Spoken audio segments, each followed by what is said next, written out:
السلام علیکم دوستوں، آج میں آپ کو ایک پردیسی کا کہانی سنانے جا رہا ہوں۔ اب اس ویڈیو میں ضرور سنیں اور پورے ویڈیو دیکھیں کہ ایک پردیسی کا زندگی کیا ہوتی ہے۔ پردیس سے اب لوٹ چلیں۔ بہار کے ایک چھوٹے سے گاؤں میں آصف نام کا ایک نوجوان رہتا تھا۔ گھر کے حالات اچھے نہیں تھے، والد بوڑھے ہو چکے تھے، ماں اکثر بیمار رہتی تھی اور چھوٹی بہن کی پڑھائی کا خرچ بھی تھا۔ ایک دن آصف نے والد سے کہا، آصف ابا جان، گاؤں میں کام ہی کیا ہے، میں پردیس جاؤں گا، محنت کروں گا، پیسے کماؤں گا اور ہمارا گھر بدل دوں گا۔ والد، بیٹا پردیس جانا آسان ہے مگر پردیس میں اپنوں کو یاد بہت ستاتی ہے۔ آصف، ابا آپ فکر نہ کریں، میں جلدی واپس آؤں گا۔ ماں نے بیٹے کا ہاتھ پکڑ کر کہا، ماں بیٹا جہاں بھی رہنا، نماز اور اپنی مٹی کو مت بھولنا۔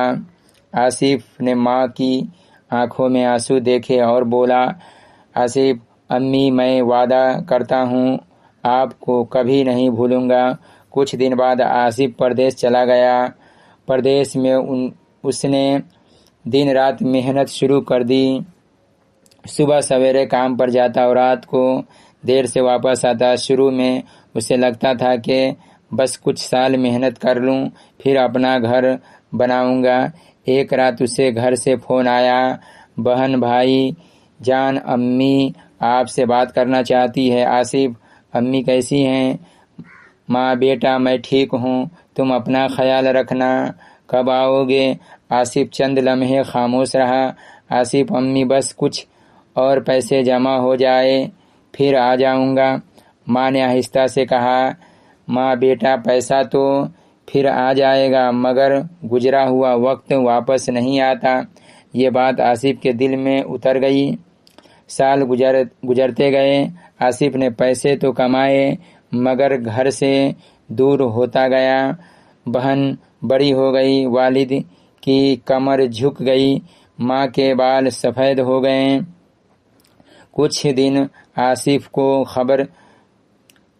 ایک دن آصف کو خبر ملی کہ والد کی طبیعت بہت خراب ہے۔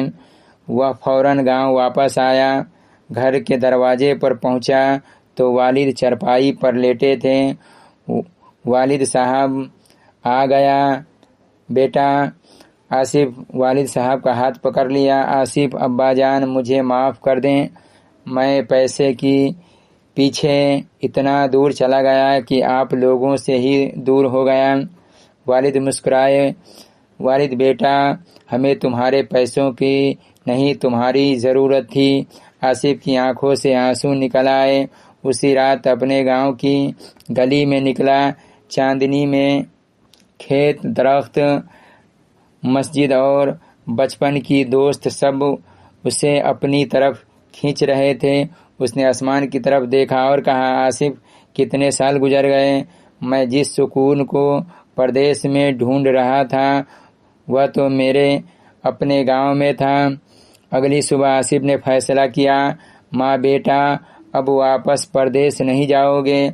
آصف، نہیں امی، اب میں اپنے بہار میں ہی کچھ کروں گا، اگر کام نہیں ہے تو کام پیدا کریں گے۔ بہن نے پوچھا، بہن بھائی لیکن یہاں اتنی آمدنی کہاں ہوگی؟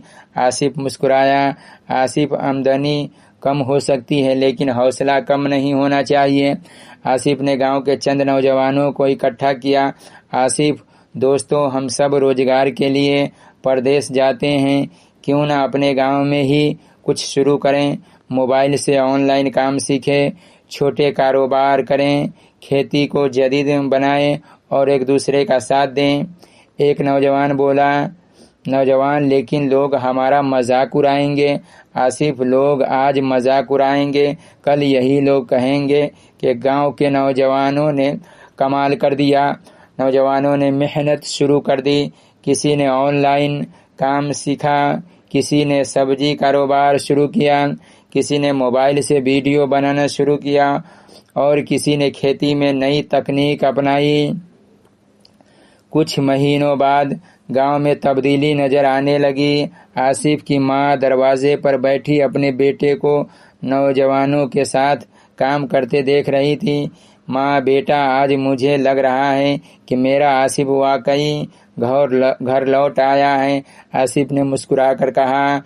آصف: امی، میں صرف پردیس سے نہیں لوٹا، میں اپنے لوگوں کے پاس لوٹا ہوں۔ والد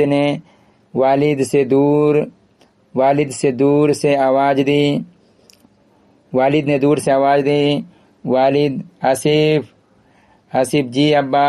والد: یاد رکھنا، پردیس برا نہیں ہوتا، وہاں بھی محنت کرنے والے کامیاب ہوتے ہیں، لیکن اگر اپنی مٹی میں موقع مل جائے تو اپنی مٹی کو چھوڑنا نہیں چاہیے۔ آصف نے سر ہلایا۔ آصف: بالکل ابا جان، آپ ہمارا خواب ہیں۔ بہار کا نوجوان روزگار کے لیے مجبور ہو کر نہ جائے، بلکہ اپنے ہنر سے اپنے گھر، اپنے گاؤں اور اپنے صوبے کو مضبوط بنائے۔ پھر آصف نے اپنے دوستوں کی طرف دیکھ کر کہا۔ آصف: دوستو، اگر کبھی دل تھک جائے، اپنوں کو یاد آئے تو اپنے دل سے ایک آواز سننا، سب نوجوان پردیس سے اب لوٹ چلیں۔ آصف مسکرایا۔ آصف: لوٹنا صرف گھر کی طرف نہیں ہوتا، کبھی لوٹنا اپنی مٹی، اپنے والدین، اپنے خواب اور اپنی پہچان کی طرف بھی ہوتا ہے۔ اور یوں بہار کا وہ نوجوان جو کبھی روزگار کی تلاش میں پردیس گیا تھا، اپنے ساتھ ایک نیا خواب لے کر واپس آیا۔ ایسا بہار جہاں نوجوان صرف روزگار ڈھونڈنے والے نہ ہوں بلکہ